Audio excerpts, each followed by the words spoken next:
Bentornati a Scoring for Films da Vito Lorè e Fabrizio Campanelli. Proseguiamo il percorso che abbiamo già intrapreso la volta scorsa. Con i grandi temi.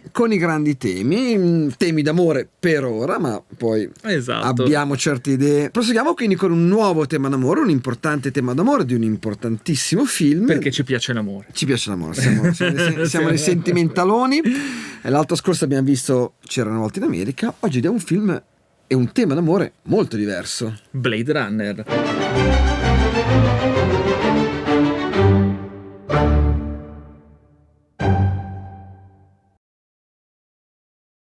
Allora, nel 1981 Vangelis è reduce da una cosettina come l'Oscar. Sì, una cosa così che ogni tanto... Con la famosissima Chariots of Fire. Veniva da quel grosso successo. Esatto, infatti parliamo di Blade Runner che nel 1981 inizia le sue riprese, un progetto che parte da molto lontano, da un racconto di Philip Dick, un autore di fantascienza per me cult, e Philip Dick non riuscirà a vedere il film uscito perché in sala, finito, morirà prima, ma gli furono presentati 20 minuti di effetti speciali, di ambientazione. E ne rimase soddisfatto? Sì, incredibilmente sì, e disse che quello era il mondo che lui aveva in testa, quindi la sua visione. Non è una cosa che capiti tanto spesso. Non capita spesso, soprattutto anche per i presupposti che c'erano stati in partenza su questa produzione, dove Dick aveva criticato aspramente delle trasposizioni che erano state fatte, quindi diversi tentativi andati diciamo a vuoto. Ma qui invece... D'altronde la lotta fra gli scrittori e gli sceneggiatori sì. È sempre senza quartiere. Il film esce, è un gran bel film. Sì, ma non ha successo anche questo, anche ovviamente. Questo, come abbiamo visto l'altra volta. Diventerà un cult in seguito. In questo caso i protagonisti della scena d'amore sono Deckard e Rachel. Il filo conduttore del rapporto tra Rachel e Deckard è sottolineato da un tema meraviglioso, il Love Theme, suonato da un sassofonista jazz, Dick Morrissey. E ci sta comunque, perché la sonorità che viene data a questo tema è una sonorità vagamente jazzeggiante. La mia domanda è sempre stata: come mai in un tema che parla di fantascienza, anche se le sonorità sono abbastanza futuriste, questo richiamo a una cosa molto tradizionale, è un tema che sembrerebbe quasi un film degli anni 50, di un noir degli anni 50 con Humphrey Bogart, non so. Come mai questa scelta secondo te per un film di fantascienza? Perché tutto il film è basato sul contrasto tra l'artificialità del replicante e dei replicanti e la loro camuffabilità, quindi interscambiabilità con un essere umano, e tutto il film quindi è basato su questa continua ambiguità tra l'essere umano e la macchina. E quindi mi stai dicendo che dal punto di vista sonoro questa cosa è traslata in un ambiente carico di sintetizzatori, quindi il finto e la macchina per eccellenza, ma con la parte umana del sax, oltretutto è uno degli strumenti più espressivi che ci siano. E questo è il senso? Assolutamente sì. Okay, ho capito bene? Il paesaggio sonoro che è creato da Vangelis è clamoroso, clamorosamente sintetico, ma clamorosamente profondo, completamente fuori dal tempo. Lo puoi ascoltare oggi, domani, lo ascoltavi ieri, lo ascolterai sempre e avrà sempre una sua dimensione atemporale. Non credi quindi che dal punto di vista strettamente sonoro sia una colonna sonora superata da questo punto di vista? Anzi, è come ascoltare sempre qualcosa di nuovo per me. I sintetizzatori utilizzati da Vangelis sono stati veramente tanti in questa colonna. Adesso andremo a sentire il tema sulla scena con la partitura. Abbiamo ridotto la partitura degli elementi fondamentali, quindi le note si riferiscono al sax che espone il tema in primo piano, ma sotto c'è tutta una punteggiatura, un mondo sonoro fatto di incroci, di synth, di pianoforti elettrici come lo Yamaha Gran Piano, CP80, Rhodes, anche uno Steinway vero, attenzione. Lavorato, immagino. Esatto. Come sempre, immaginavo. E poi vocoder, il CS80 che abbiamo già visto e poi Drum Machine, Drum Machine, Jupiter 4, insomma tantissimi synth. Ma la cosa interessante è che ascoltando il film ci accorgiamo che i rumori non solo sono rumori di Foley classico, no? Ma lui creò proprio dei rumori diegetici, suoni che sono sintetici, sono stati fatti da lui e non dal Foley. Esatto, cioè diverse... L'hanno pagato di più perché ha preso anche una parte del compenso del Foley. Senti, ma e questa cosa però è molto interessante, è stato un po' l'antesignano del sound design per certi versi, pur in una cosa molto musicale come questa. Questo andare a popolare di suoni è stato un next level. È stato un next level nel senso che ha reso organica la musica e quindi il suono della musica al suono del mondo. E quindi e sembra un tutt'uno, e questo è stato secondo me un aspetto molto forte. Prima di andare a vedere la scena, la mitica scena, facciamo una piccola premessa. Questo momento che andiamo a vedere e sentire arriva dopo che Rachel ha iniziato a vedere delle fotografie, a suonare il pianoforte e a ricordare. Deckard a un certo punto rivela a Rachel che questi che sembrano essere ricordi propri sono in realtà ricordi della nipote di Tyrell. Rivela a Rachel che questi ricordi non sono suoi. Certo. Questo crea una crisi in Rachel. Deckard in un certo senso impedisce che lei scappi, e da lì nasce la scena, il momento clou della loro tensione d'amore che sfocia in quello che adesso vediamo.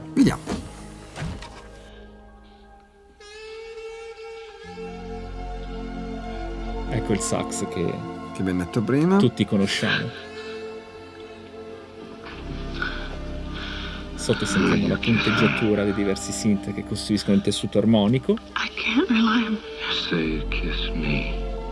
Vale, ripete la medesima armonia, una melodia leggermente variata. Discesa, atmosfera un po' noir, no? Molto noir, è tremendamente noir e tremendamente romantica. I want you. Put your hands on me. Ecco, allora l'altra volta abbiamo visto la scena di Morricone e quindi vediamo due scene simili per certi versi, trattate in maniera completamente diversa, ma con degli elementi alla base assolutamente simili. Vediamo quali allora. Partiamo subito con un'analisi armonica. Ti ricordi la tensione che era creata da Morricone col pedale certo, del quinto grado al basso rispetto certo, al mi di tonica maggiore? Ecco, qui non abbiamo un pedale, ma abbiamo un meccanismo analogo nella misura in cui l'accordo iniziale di Sol bemolle settima maggiore è un accordo in realtà che porta alla tonica, e guarda caso è in questo caso il quarto grado della tonica. Quindi non parliamo di dominante, parliamo in questo caso di sottodominante, che è un grado comunque molto forte, molto attrattivo. E ricordiamo certo, che i gradi più attrattivi tra di loro sono il primo, la tonica, il quinto, la dominante, e il quarto, la sottodominante. Quindi un accordo non ha una valenza assoluta, o anche una nota, qualsiasi nota o accordo ha una valenza nel momento in cui entra in relazione con gli altri. In questo senso la successione è la base, proprio la base costitutiva della ragione d'essere e della potenza di un accordo, che può essere tutto o può essere niente. L'inizio, in questo caso, sul quarto grado, ha ragione d'essere nel momento in cui noi andiamo e scivoliamo sulla tonica del re bemolle. Si instaura in questo modo un meccanismo analogo, perché se noi vediamo la figurazione del tema, notiamo un domanda-risposta. Ti ricordi come era sviluppato il tema di Morricone? Perfettamente. Aveva questa ripetitività della cellula che andava poi ad aprirsi, che ritroviamo anche qui. L'apertura avviene dopo l'esposizione di questo AB iniziale, che rappresenta in un modo analogo il dubbio, l'incognita, la tensione discordante l'incertezza dell'esito, diciamo, dell'oggetto d'amore di Descartes, dettato proprio dal contrasto tra questi due gradi forti, che non sono in questo caso con un pedale e uno sviluppo del tema sopra il pedale, ma sono con la concatenazione del quarto primo. Ed esattamente come abbiamo visto nel tema di C'era una volta in America, anche qui c'è una ripetizione, vedi la terzina che poi porta su una nota lenta, terzina, nota lenta. E se vogliamo, questa corona non è tanto diversa da quella sospensione Bravissimo. che c'era là. Diciamo, là era più vuota, se vogliamo, qui è più tenuta, ma il senso non è dissimile. E non trovi? forse stiamo quindi andando a impreziosire il nostro manuale d'amore di scoring for films, di nuove possibilità espressive e linguistiche. Questi famosi trick emergono proprio da questo tipo di analisi. Andando a vedere cosa c'è all'interno, scopriamo che la presentazione di una cellula e poi la sua sospensione fa parte di uno dei linguaggi fondamentali per costruire un tema che abbia una comunicatività incerta che poi va ad aprirsi. E poi tieni presente una cosa, che qui Vangelis è riuscito a fare un tema accattivante alla fine con due note. Qui andiamo intorno al sì e al la. Questo è tutto questo è tutto fiorire, però c'è un tema con una nota ribattuta alla fin fine, e il sax in questo senso, proprio perché è uno strumento molto espressivo, fa meravigliosamente questa parte. E anche qui nella seconda parte, terzina, destra nota ribattuta, questa qua di passaggio, e qui ancora che giriamo attorno là. Cioè fondamentalmente l'analisi schenkeriana si faceva Esatto. una volta, e sono due note, Esattamente, il sì e là. esattamente. E beh, insomma, non è poco. Ma mi viene da dire, anzi da chiedere, cosa c'è sotto? Cosa c'è sotto? Cosa c'è sotto? Abbiamo un elemento particolarmente caratteristico. Tu hai citato questo essere un po' retro, un po' noir del sax, manifestato anche da questo uso estensivo delle settime. Il discorso si apre con un uso estensivo delle settime maggiori, e adesso andremo a vedere perché, ma poi nel suo sviluppo andrà a prendere l'utilizzo delle settime minori. Iniziamo a capire qualcosa un attimo di che cos'è questa settima maggiore. Cos'è questa settima maggiore? Settima maggiore, detta anche settima di quarta specie, è quella che ha una settima maggiore appunto tra la sua fondamentale, se parliamo di un do, e appunto la settima c'è il si naturale. Quindi c'è questa differenza di un semitono fondamentalmente tra il do e il si, ed è curioso perché una settima maggiore, se tu la suoni al pianoforte, un do e un si insieme, suoneranno male, suoneranno brutte, ma nel momento in cui questo diventa un accordo di settima maggiore, quindi fai do, mi, sol, si naturale, si apre un mondo. Esatto, e questo accordo lo stiamo tra l'altro sentendo in questo momento. Esattamente. E sentiamo anche la differenza rispetto alla settima minore, come questa qui. E in questo caso, se noi prendiamo l'accordo di do, la settima minore è un si bemolle, a differenza del si naturale della settima maggiore, che spinge fortissimo verso la risoluzione alla tonica, in questo caso il si bemolle è un po' più lontano. Sì, generalmente è quello che usiamo negli accordi di settima dominante, che portano quasi in automatico ad altra tonalità, anche se in realtà blues spesso usa proprio le settime dominanti che non portano necessariamente. Qui, nel significato stesso delle settime, attribuiamo a questi due accordi delle aree semantiche leggermente diverse. Cioè? Ad esempio, nel campo della settima maggiore troveremo un'area semantica legata alla sensibilità, legata all'emotività, legata al cuore, legata al sentimento e anche alla nostalgia. Quindi da dove origina questa nostalgia? Ci sono diverse teorie, ovviamente, alcune delle quali riportano alla generazione delle immagini naturali. Sì, perché in realtà tutta la tonalità è basata su un principio fisico. Quando noi suoniamo una nota, insieme con la nota risuonano a diversa distanza altre note, e fondamentalmente la scala maggiore è basata, e poi di conseguenza quella minore, su queste regole. Insomma, ecco, in questo senso però dal do al si naturale c'è un bel pezzo. C'è un bel pezzo, c'è una bella distanza. Il si è ad esempio il 15° armonico naturale, quindi molto che si genera molto lontano. Esatto. A cosa prelude nella nostra esposizione questo aspetto? Prelude al concetto di mancanza, all'idea del ricordo e della memoria. E tu mi dirai, cosa c'entra l'amore con la memoria? Fammi una domanda. Mi stavo chiedendo cosa c'entra l'amore con la memoria. Casualmente. Così mi vengono ogni tanto queste domande un po' balzane. Casualmente ci troviamo proprio in questo film davanti al legame fortissimo che c'è tra la storia d'amore di Rachel e Deckard e i ricordi di Quindi Rachel. la memoria. E quindi la memoria. Certo. Abbiamo detto che la settima maggiore è sinonimo di nostalgia nella nostra percezione. Portatrice di nostalgia. La nostalgia viene dal greco nostos, il ritorno a casa, la mancanza quindi di casa, la tensione verso il ritorno, algia, il dolore. No?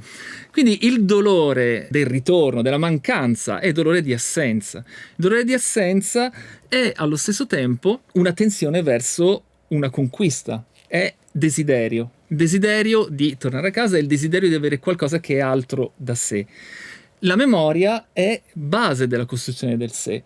I ricordi sono in Rachel fondamentali per la propria percezione di sé, per la percezione della propria identità. Sì, poi sai, pochi accordi come l'accordo di settima maggiore sono in realtà sospesi, non definiti, non chiari. All'interno abbiamo visto anche le famose appoggiature di Morricone.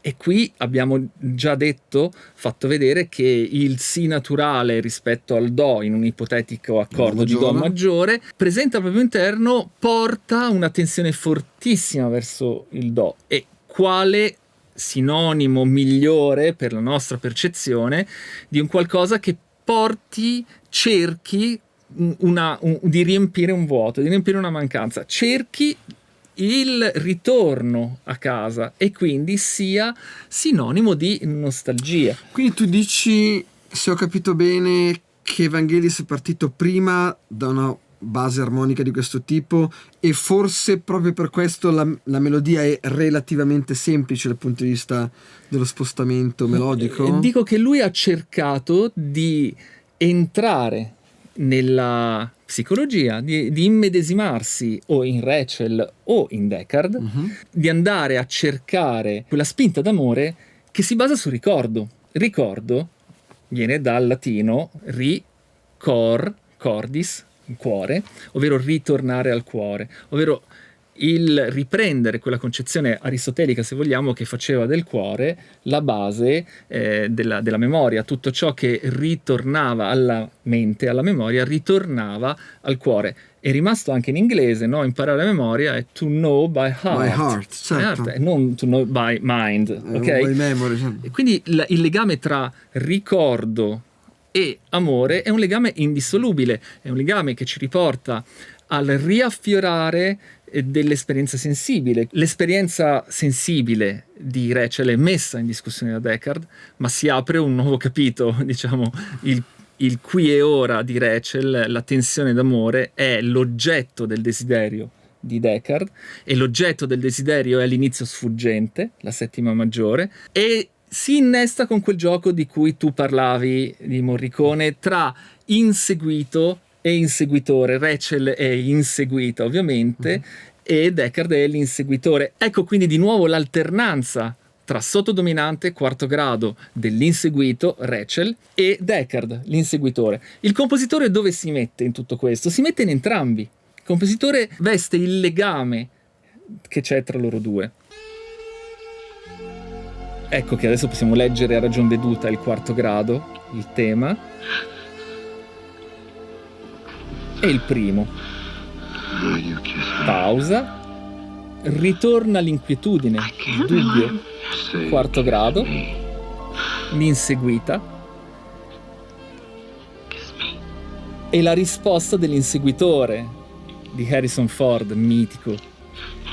E il discorso evolve, si apre in questo uso, questa volta delle settime minori, non più maggiori, per fare quella discesa che muove l'arco narrativo, l'arco armonico, verso casa, verso il ritorno al re bemolle. Sì, e devo dire che mi ha un po' stupito che abbia concluso con un re bemolle così pulito, anche se c'è il mi bemolle che aggiunge che, Certo. che in qualche maniera gli dà quella Certo, nona certo. aggiunta, perché fare solo un re bemolle e basta sarebbe effettivamente sembrato un po' fuori da questo stile, insomma. E guardiamo anche la progressione di questo ritorno a casa, che in un certo senso è la conquista, no?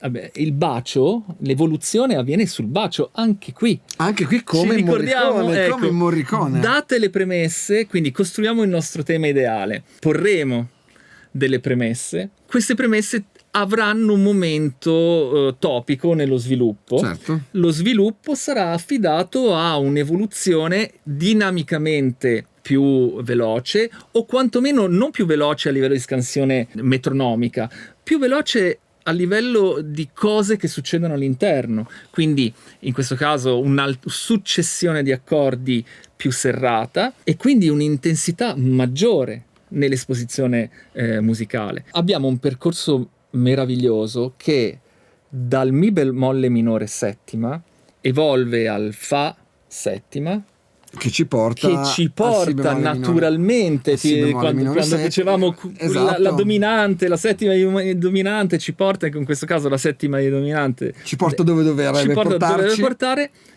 però con l'accordo minore che ci serve a sentire il mi bemolle finalmente maggiore. Quindi partiamo dal mi bemolle minore 7 e arriviamo al mi bemolle maggiore 7. È come se ci fosse una sorta di rilassamento. La tensione in questo percorso evolutivo, diciamo, del racconto psicologico legato al bacio, è come se fosse una piccola vittoria. Questa piccolo traguardo raggiunto, che poi viene aumentato ulteriormente dal do bemolle, che serve in maniera stupenda con un glissato al basso di cui Vangelis fa uso abbondante in tutta la colonna sonora, di portamenti, glissati, che sentiamo anche sul sax, perché la vitalità del sax è data anche dal... Il sax riesce particolarmente bene a fare queste cose. E qui quindi dal do bemolle andiamo a scendere verso il la bemolle settima, che è l'ultimo passaggio che ci serve per tornare a casa. Il ritorno a casa è il traguardo, il percorso è compiuto, abbiamo vissuto tutto il coinvolgimento emotivo dei due protagonisti, abbiamo interiorizzato tramite questo percorso musicale il percorso mentale che origina dalle aspettative dell'innamorato ancora non definite, fino al compimento, alla conquista del suo oggetto d'amore. L'arco narrativo quindi è l'arco di tutta la tensione psicologica che vivono i protagonisti, ma in cui noi ci immedesimiamo. Questa è la forza del tema, è la forza della musica, la forza del tema è quella di, quando è ben riuscito, è quella di farci vivere con i personaggi. Non basta vedere per essere introiettati nella scena e immedesimati nella scena.